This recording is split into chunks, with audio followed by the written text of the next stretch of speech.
Let's get more hands-on with cold outreach tactics and analyze a few real sequences to source some valuable key takeaways on what makes them so effective. To do that, I'd like to invite our next expert, Jill Bruno, Senior Manager at Rocket Reach with Sequence Teardown Workshop. Happy to welcome you here today, Jill. Hi, everybody. Thanks so much for having me, Olivia. I'm very excited to be here today. All right. Can everybody hear me? Good. All right. So today we are going to be talking about a sequence teardown. So I did create a presentation that I'm going to run everybody through, and I hope you enjoy it. All righty. This is the presentation, sequence teardown. So let's start off. Who am I? Why is it worth your time to listen to me today? So, I'm Jill Bruno. I have been in the SDR space for nearly 10 years. I started out as an SDR and I always knew that was going to be my path. So, I was about 5 years as an individual contributor and I am 5 years into management. I'm a two-time demand-based top woman in sales, leader, mentor, advisor, mom. I have had the opportunity to build 3 SDR teams from scratch. SMB, mid-market, enterprise, international, PLG, you name it, I've done it. And my passions include speaking to folks like you today, podcasts, webinars, and any ways that I can continue to pay it forward, which also tails into some of my career goals. And I always like to share a fun fact about me. So I'm kind of a goofball. And I was out one day with friends at a parade, and we ran into Jason Siegel, who, if you guys are familiar with him, he is one of the lead roles in Forgetting Sarah Marshall, How I Met Your Mother. So I was a little starstruck and I just got really excited. So I ran up to him and started singing a song from Forgetting Sarah Marshall. And I was just a complete goofball, but I don't know, it was such a great memory. So that's my fun fact. All right. Let's get started. Let's jump right in. So I'm going to talk about some inbound sequences. Most of this is going to be focused on outbound sequences, but for this example, I chose to do inbound. So when I first started writing sequences many years ago, it could be a little daunting of where to start. What do you actually do? How do you know when you should have a call versus an email versus a LinkedIn step? Like, where do you begin? And I found a lot of value in writing it out. Before it gets mushed into your head, put pen to paper. If you're in an office, even if you print it out, that could be helpful. I happen to make this in Excel, but go day by day. Put yourself in the prospect's shoes so that way you can manage a professional sequence as opposed to something that may come off harassing or seem a little too heavy. And you also have to consider the weekends. So I know a lot of times sequencing tools, it's X days later, X minutes, however you set things up, you have to keep in mind that how is it going to fall during the business days and not on the weekends? And I just find that a visual is really, really helpful. And then you can also see how are you starting week 1, week 2, week 3, and then have your total steps. So again, for beginners, I think this is a really good first step to figure out that visual of how you want to do it. All right, let's dive into some things that you always want to do. And I just want to call out, forgive me, I'm looking at my monitor. It's really, really small on the screen ahead of me. So I apologize if you're getting some of the side of my face. I just want to make sure I could read my words. um, what to always do. You need to establish a goal for your sequence. Is it to book a call? Is it to book a meeting, a qualifying meeting? Is it to have a demo scheduled? Is it a meeting to gain a referral into the company or to maybe another customer or client? Maybe you're trying to gain registration. This could be whichever intentions are best for your efforts, but you need to establish a goal because that's what you're going to bake into your CTA, your messaging, and what you're asking them to do. So if you don't have a goal, then I would take a pause before even trying to write any messaging or steps from the calendar example that I gave. And you always have to focus on value. What is in it for them? Beyond using the words verbatim, I'm going to save you time and money. I can't tell you how many emails I get that say that. That's great. That's what most tools are out there to do, but I need proof. I need to know what's in it for me because time and money is going to be subjective unless you're going to follow up with those details. So, make sure there is value beyond that statement. And I give an example because I'm going to focus a lot on for Rocket Reach. That's where I work. We are a contact data provider, and we're being very successful with our product-led growth motion because we get so many users that come our way that's what I'm going to focus on. So just to avoid any confusion, but an example could be like, hey, there's better packages available. I want to make sure that you're not getting hit with overages because you've exhausted how many lookups you were able to get. That's more value in it for them. And also, when you're personalizing, be meaningful. I just listened to your podcast about ABC and I loved your take on outbound strategies. And I heard you talk about some contact data challenges. Did you know that Rocket Reach does X, Y, and Z? Loop in that personalization to relevancy of your product. It can't just be, hey, I noticed you went to college here. Woohoo, buy my product. It's not relevant. And know your audience. Are you speaking to an inbound lead who is anticipating you to reach out? Who probably they should know what your product is, what they do. They should be prepared with questions. You can take control of that much easier. But if it's outbound, are they trying to get you off the phone? Might not be expecting your phone call. Maybe you're really catching them out of the blue. But keep that in mind for how you're going to come across in your sequences, both verbally and in your written communication. And also, take note of your ICP. Are you calling somebody who is at their desk? Somebody who has an environment where they are in front of their computer, they're next to a phone, and they're pretty stationary. Or is your ICP somebody who they're out in the field? Maybe they work on homes and they're never in an office, but they're running a really profitable business from their truck. Keep that in mind for how you want to communicate with them because even LinkedIn, as an example, some people are on LinkedIn, some people have never even heard of the tool. So you really just need to know where they're at during the day so that way you can make those connections and increase your engagement.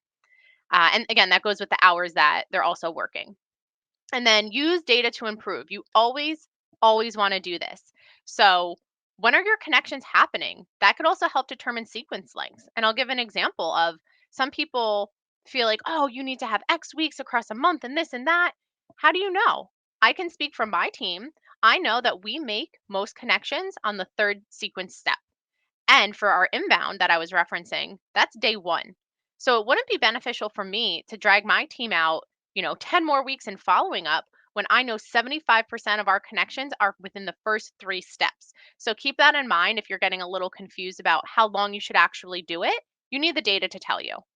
And A B test everything: subject lines, messaging, CTAs, and check your email sentiment. I know I use Outreach, so that's the tool that I can speak of, but I'm able to go through all the replies and objections, what was positive. Identify, was your messaging off? Let the data tell you. Maybe you had the wrong target. Let the data tell you. Or maybe you were using bad data. You have so many data points that can just help you improve, but you're not going to see that improvement unless you're taking a look. Okay, now, what to never do.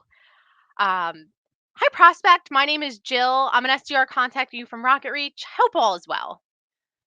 Cringe. Do not introduce yourself. If they have a brain, they will see your name and your email address. They will see in the signature. There's so many ways for that prospect to know who you are. You only have so many words to make that connection. Don't waste it introducing yourself. And also, I hope all is well. Do you? Do you? Probably not. Cut it. Cut it out, especially when this is your first contact attempt. To be clear, if you have rapport with somebody, if maybe you're an account manager and it's a customer that you know fairly well, that's where I think it is more appropriate. But cut all of that noise when it is an outbound sequence that with a person you're trying to connect with for the first time.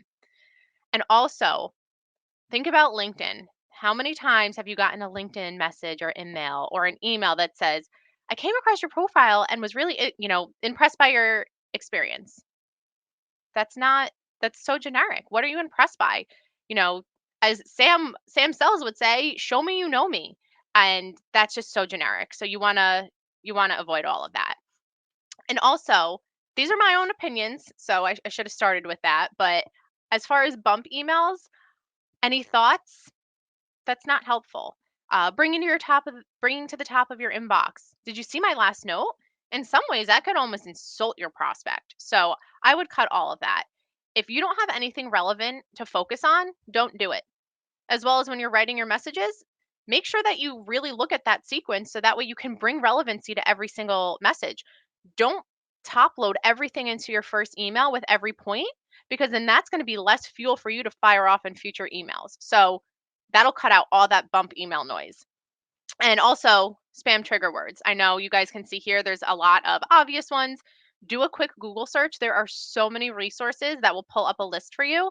Listen to it, because more than ever, the challenges that sales professionals, SDRs have, Google. Everything you're sending is going into spam. Google is tightening those bolts more than ever. All these email platforms, they don't want spam coming in. And many times you can look like spam. Avoid the words that are going to hit those filters. And even with phone connections, a lot of numbers are coming up as spam. You need to be conscious of all of that, because, manage what's in your control, because there's nothing worse than wasting your time for emails into spam. It could be the best email ever. Doesn't matter if it's not going to land in that inbox. Also, don't show up and throw up. Don't just focus on you and your company and your product. This person, you're going outbound to them. They don't know and they don't care yet. You have to give them a reason to care, back to the what's in it for them, before you even focus on the features that you have. Nobody cares. And then also, like I mentioned, the irrelevant personalization. If the personalization doesn't tie into a product, scratch it. And keep in mind, a good rule of thumb, no pun intended, is 2 finger swipes on a phone is a good length for an email.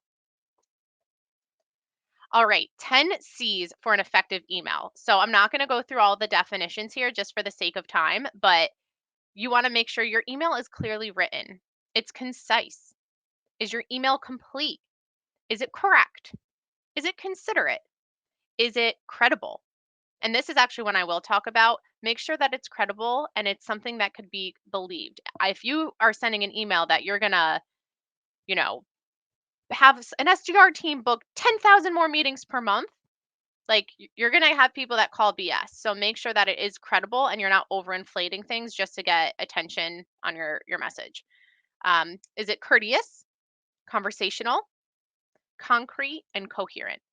So think of these 10 C's and ask yourself that as you are writing some sequence steps. Okay, so inbound email. Just going to focus on this for a few slides and then we will get to outbound. So this is a good example of email one. You can see, and this is taken from my outreach instance. You can see our A/B tests that we had. We had 5 running at different points in time. You can look at the open rates. We don't really have links, so that's why clicks are 0. But the replies, I turned off the bottom 2 because the open rates are pretty great. But look at how substantially lower those replies are than the above. Why would I waste any more precious emails going to folks that will have a better chance of replying with those top 3? So that's just something to keep in mind of when you should turn it off, when you see a big difference from that. And let's break down. This was, an email that had 32% replies. I'm calling out previous attempts for relevancy that I have been trying to reach you. It's a glimpse at the company and the value and the size of the database that we offer. And it also seeks confirmation that that's actually what they need before booking, because we experience it all the time. We do get inbound leads and they're actually not looking for a tool at all for what Rocket Reach provides. So just getting that confirmation so that way we're not wasting time in the event that they need something that we just don't offer. Sometimes people get confused, but that's what stood out for the 32% replies. And for the 4.3, that was actually an AI generated one that we were testing. You can see it's pretty unclear what our company even does. There's a huge lack of value. And it's really just an immediate push to scheduling a phone call. So that's confusing. Why would they reply when they're not sure what the heck we do? So again, keep all of this in mind, back to those 10 C's when you're trying to make the impact that you guys are working so hard for. And take advantage of your sequencing tool. There are so many amazing tools out there, and they're going to dive into some of the data that you need to use to be successful. So again, from the inbound perspective, this is just a small sample of the 66 replies. 65% of that was positive, and then about 17% was objections. So as, an SDR or as a manager, let's see why. This isn't live links, is just screenshots, but if you go, you can see, okay, the positive, most were willing to meet, some needed more information.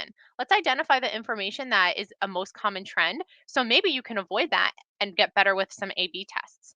And then alternatively, for objections, So when it's no reason or not the right person, those are, or I'm sorry, the no reason, that's typically something a bit more ambiguous that outreach wasn't able to hone in onto one of the other topics, but look into what those are. Not the right person. Could be unusual since it's an inbound lead, but maybe that's a good opportunity to go outbound. If you got somebody who wasn't the right person, but you are able to extract pain points, you better be finding every decision maker in that company and going after them because you have some information about their use case. And then yeah, bad timing. Set a task for the future and do your due diligence to try to capture that when you can. Use the data. All right, let's get to the good stuff, outbound. So this is all snippets of our PLG motion, which, to be transparent, we have been really aggressive with this throughout the year, and we're constantly A/B testing the best way to go after it, who we should be going after, so many different versions. So for the sake of this is just one of the many A/B tests that we have running, but I wanted to call out things that I've noticed that went well, and I'm also going to call out to all of you guys things that didn't go as planned, because the truth is I wanted to be intentional that you have to learn to fail. If everything always works, if everything is always perfect, that's all that you know. When you learn something that didn't work and then you're able to scale beyond that and do better next time, that's the strength in your professional career. So I was very intentional about picking this one. But similar to what I showed you with the inbound, I scratched the bottom. Look, 0 replies. I don't have time for that. This is an outbound where every touch matters. So lowest opens, lowest replies, clear enough, turn that email off. And let's look into the difference. So starting with the 7.9% replies, this is calling out the company usage. I'm bringing relevancy into that where this individual may not be aware of because they weren't a user themselves. And I'm also calling out limitations. That's the gap of what they have versus an ideal future state of what they could have. So I'm really intentional about that. And also the value of what they're missing out on due to the limitations and within the products that they've signed up for. They may not know that something is bigger and better, which is the best suited product for them. And also, it's a soft CTA. It's a question about interest. It's not going to be overly pushy, like, hey, schedule a demo. You know, Outbound takes longer to bake. So I was using terms, is this worth exploring instead of, hey, book time with me now. And then when we look at the 0 reply, it's actually all about rocket reach. This is accolades. It's not speaking to the prospect. And the CTA is, let's have a walkthrough. So they probably feel like we're selling to them. We boasted a little bit too much here. The replies in the data told us that's not the way that we have to go. All right. And now this is going to be the second email. So this is going to be a reply to whichever A/B test they received from that first round that I showed you. So we're testing two different things here. So the one to the left, that's where we're trying to test common pain points. It is a softer approach because for my industry that we sell contact data, a lot of the use cases are pretty similar. So that's where I really can speak to that generalized, hey, this is what you're probably struggling with because I hear the same 5 reasons every single day. And then the other side that we were testing is it is more of a push based on usage and it is a little more aggressive.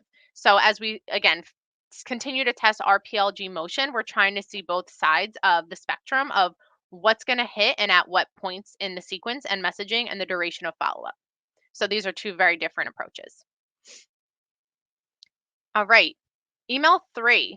So it's funny. I use this subject line question about company because I got baited into that. Maybe that's the wrong word, but I got this one company was prospecting me and they kept emailing me, question about rocket reach. So in my head, I'm like, this is a sales prospect. They have a question about our product. Let me jump in. And then when I opened the email, I was like, oh, you got me because I was so interested to read that email.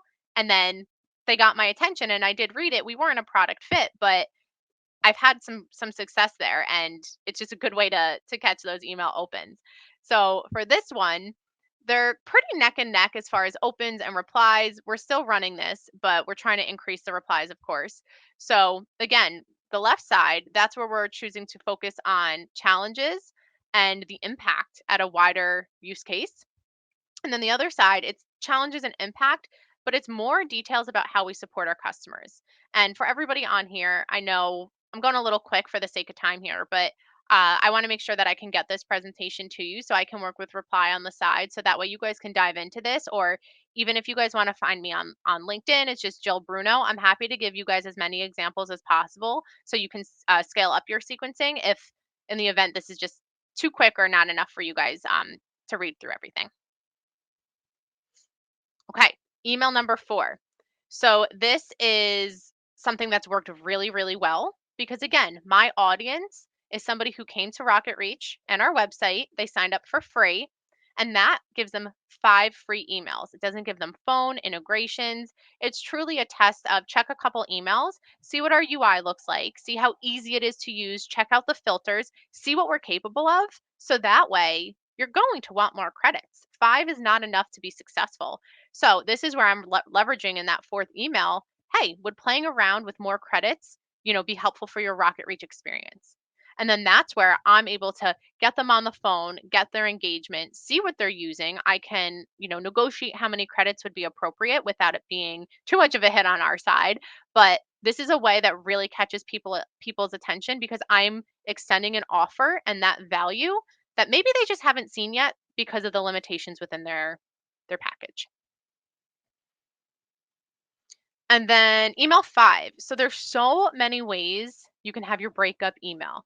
I have seen some people who are adamant about being stern, calling out, "Hey, you ignored me. I reached out to you for a reason." And it's a little more cocky, and it really does work sometimes, but it's trying to pull out the emotions of the individual by saying, "Listen, I tried, you ignored me." I didn't take that approach here. I eased into a softer approach saying, "Hey, listen, I must have missed the mark in your journey. Assuming timing isn't right, let me know if things are, become interested in a data validation because I want to prove it to you when you're ready." So again, that's my last offer extended that I am still willing to do something for you. Balls in your court at this point. So that is a pleasant breakup email, as I like to call it. But it could also, like I said, be worth A/B testing, something a little bit more stern by saying, you did all this, they didn't reply, or even ask why. Sometimes people get really great success in saying, why haven't you replied? And sometimes that honest truth is what's going to make a really good impact for you to get better in the future. Okay, so back to your sequencing tool. You want to look through all of the data that you have. So this is going to be the objections for Outbound. They have a solution. They're not the right person. If they have a solution, maybe they need another one. I'm fortunate to be in an industry where most often people have 2, sometimes 3 data providers. So there's ways to come across that objection without just saying, "Okay, bye." Dive into those emails. Not the right person. Okay, you're going after the wrong users potentially. So that's a good learning of where you should be pivoting or asking for referrals because there's nothing worse than wasting time going after somebody who can't buy. Again, I know the other reasons I said those could be a bit more miscellaneous. Same with no reasons, but that's typically just kind of those hard no's or kind of funky answers that you can't really, again, place into a bucket. And then again, also the positive information. 50% of that bucket what needed a little bit of information, and then others were willing to meet. Like I said earlier, what information do they need? Maybe in email 1 or 2, you can throw in links to your website, CTAs. You can throw in a case study that would really help reduce some of this. But again, you're not going to know if you're not going to dive into each. And something that I wanted to share that I learned from this motion is it actually wasn't about the email content. It really didn't matter because our learning is we were targeting the wrong people. So that's something I want to call out is take a look and be serious about the data you have because we did realize through the objections, positive and the negative objections, we were going after the wrong people. So that was a really good learning. And I wouldn't have known that if I wasn't hands on working with my team to make sure that we were using the data. I know I'm saying that a lot, but I'm saying it on purpose. A sequence isn't going to improve or get better if you are not, again, striving towards making it better each and every day. And then another thing I want to call out is a heat map. So this isn't always going to work depending on who you go after because for as an example, if you do US and international, you know, The international calls you have to place in the morning, so that could delay some of your US calls. You don't have an opportunity to call them their morning if you're working in the US. So with that in mind, but it's still good to note, like this is saying, okay, Thursday between 8 and 9 a.m., we had a 40% answer rate. So then that's a way for my team. Let's dive in and look and see, because if that's going to be when a power hour is, they know that's going to be a really fruitful time to get folks on the phone. You don't want to do it 5 o'clock on a Friday. People are tapped out and hopefully headed to a fun weekend, but this is going to always look different and it's also going to change. So just go into your tool and see when are really good times for power hours, because you want to make sure you're going to increase those connect rates. Okay. And any questions? Is there anything in the chat anybody wanted to talk through? I went a little quick, but I'm excited we have some extra minutes here. Sure. Thank you so much for your presentations. I really enjoyed the insights on both inbound and outbound emails. And before we go to questions, I really like the comments. When you mentioned this never to do tips, like hope my email finds you well. I really like the comments from Majid Hassan. I'm sorry if I'm not Oh, pronouncing the you're name good. correctly. Yeah, thank you. So the comment is, early in my SDR stint, I received a reply once saying, if all was well, I wouldn't be getting all these unsolicited templated emails. Really Oh, like that. It's just so to the I, point. yeah. And I hate when people get rude too. There's nothing that grinds my gears more than when people are rude to SDRs, because just ignore them. If you're not interested, that's fine. But yeah, sometimes people can get a little sassy, but it's all right. We have thick Eh, skin. That's why we're in sales. Yeah, but that's challenging, to keep energized, to stay engaged. When you receive a lot of no's during the day. Absolutely. And that's why this role is not for everybody. And that's okay. You need thick skin. You need to be on your toes. You need to be able to handle your objections. And it's okay if, like I said, you recognize within yourself that you need to walk away. But the best advice that I can give to you on the really hard days, or that frustrating email call, or anything that you're facing, is take a step back, take a deep breath, and remember from that situation, what can you control and what can you not control? Because you can craft the perfect email, you can place your phone calls, you can do what's in your control. You cannot control how somebody reacts to that effort. And you can also control how you react to their reaction. So if somebody's going to be rude and going to be nasty, I know this is easier said than done. Do not let it get to you. Do not question your worth. Do not give yourself imposter syndrome.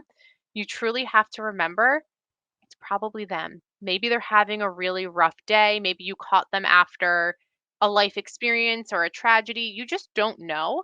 And people sometimes think, these cold callers, that we're not real people. And I'll actually speak of it, to not name dropping, but there was this viral LinkedIn post last week that made me sick. An individual took to Twitter to screenshot the worst profanity in reply to a cold email, to the point this person told the SDR, I hope you get cancer and die. It was horrible. I couldn't believe a human being reacted to a cold email as such, but they were trying to, clearly they were caught at a bad time, and their excuse was, I thought it was a bot and not a person. I don't think you should tell bots that either, but this poor, SDR, I'm sure that was hard for them, but it's not your fault. That's their problem. So don't ever let somebody's behavior impact you. Thank you so much. Thank you. I hope your advice keep inspiring a lot of people on this conference listening to Yeah. us. And you just have to keep trying. Even one other little tidbit I'll give you for, objection handling, which, sorry, I'm segueing away from sequence stare down here, but one thing I always challenge you to master is, for every scenario that you get for your objections, and write them down, have a quick answer for, that's exactly why I called. Oh, hey, Jill, it's not me. I don't handle that. No, that's exactly why I called. I'm calling because you use the tool yourself. So I really want to learn about your experiences. Just be quick on your toes, and I guarantee your confidence will go up with, that is exactly why I called. And it's also a pattern break. People don't expect that. They expect, oh, okay, bye. Nope, that's exactly why I called. So that's my challenge for you. Master that objection. Love it. Thank you so much. Oh, We have questions. yeah. I'm not sure if we'll be able to cover them all online, but I kindly ask you, Jill, probably to stay a little bit longer and answer those emails, questions in chat. Sure. I don't see Yeah, them. Should I uh, have th- access to them? that's okay. I'll be Okay. that's part of my role here. So first question from Blood Mother. What mean A/B test for Jill? What is an A/B test? Yeah, for you specifically. Like if you want to prospect me, Yeah, you mean? Or what is what do you mean? Like, what is the best practice by you for A/B okay. testing your emails? Okay, so you want to test a couple things, but you want to isolate it to one test. So you don't want to have five things going because you're not going to know what is increasing or decreasing the success. So one A/B test could be your ICP. Maybe you're going after a very specific title, and that's going to be your test. So maybe you want to run a couple campaigns of, I'm making it up. Maybe one is director level in this industry and then VP level in that industry, but you want to isolate that. And then it could also be, what your CTA is. One example is that softer messaging that I was saying, which was, you know, is this of interest? And then maybe another A/B test is you really pushing like, hey, let's schedule a demo. So you have to pick one piece. And then, like I said, use that data, and then that's where you could find it. So whether you A/B test with one entire sequence or just within those templates, just stick to one path. And also don't edit your A/B tests. I know it's so easy to be like, you know what? Let me tweak this sentence. Don't do it. Turn it off, copy and paste it, make your tweaks and start over. But like I said, Thank you. focus on one thing, of course. So good. Thank you so much. Another question. So when dealing with sequences, if it's automated messaging, how can those emails not sound robotic and more personalized, customized, specific, especially in bulk or and on maybe the third or fourth email? So you have to be careful with this because this sounds a little bit like spray and pray. And you want to be careful because if you're doing mass generic automated messaging, I guarantee that you will get shut down. So you don't want to compromise your domain, your email health. And like I speak from experience because we're a new sales team, our Gmails have gotten shut down a lot this year because we didn't warm them up properly. Lesson learned. But if you are in a situation where you don't need as much one to one personalization, but you can speak to the personalization of that person, which we've have seen success in because our use case is very similar. You want to speak to, if you know you sell to sales professionals. All right, I'll use Rocket Reach. We sell to sales professionals because they need accurate phone and email to go outbound. So the challenges that they face are typically price with another provider, inaccurate data, or they want to test us before they buy. So I can speak to a couple of those reasons, and that way it should still resonate and hit with them. And then you can also take advantage of variables. Don't overdo it because one example is if say you have want to pull in their company name and it's say lowercase or their first name, make sure that it's the clean data because good data in is good data out. But I would loop that in when you can so that way it doesn't seem so mass generated. But again, just be cautious. You don't want to send more than I would say 10 to 15 for the same domain. 15 might even be pushing it. And if you are fresh and warming up your inbox, only start with 30 per day. You have to scale up slowly because you will get shut down and it's tough. Got it. Thank you so much. And there Yeah. is a second question from the same person, Brian Edwards Jr. In terms of responding, how long should an SDR spend time on constructing a response? Is it it's obvious that time matters because of the sensitivity of engagement interest. I want to avoid the ping pong game and get to booking the demo as soon as possible while gathering and addressing as much information as possible. You just answered your own question. So follow your gut. You just said you want to book a demo. Use words to lead to that outcome. If they're dancing around or, you don't have to do that same dance with them. And I speak from experience I used to do a lot of international qualifying. So Australia, I don't live in a time zone where phone calls are able to make sense. So if I got an ambiguous answer, I would very politely and professionally be like, hey, Olivia, thank you so much for your reply. However, I didn't understand what you meant when you said insert quote here. Can you please help elaborate? I'm trying to get to this. So you call out the unclear messaging and then you call out My goal is to understand if I should schedule a demo with you. So just be very matter of fact, or also say, if people are going back and forth, hey, I've noticed in my experience working with, insert titles like you, often a conversation is usually much better and more timely than going back and forth through email. Here's my calendar link. Let's knock all of this out in a couple minutes so that way I make sure you get the information that you deserve. So you're being just very straightforward.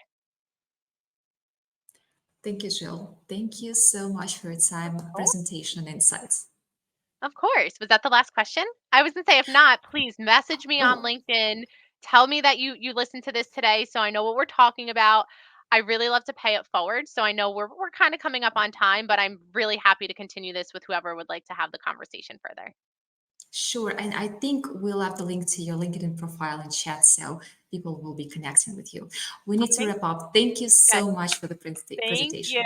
Thanks for having me. Good luck and good prospecting to everyone. Bye. Thank you.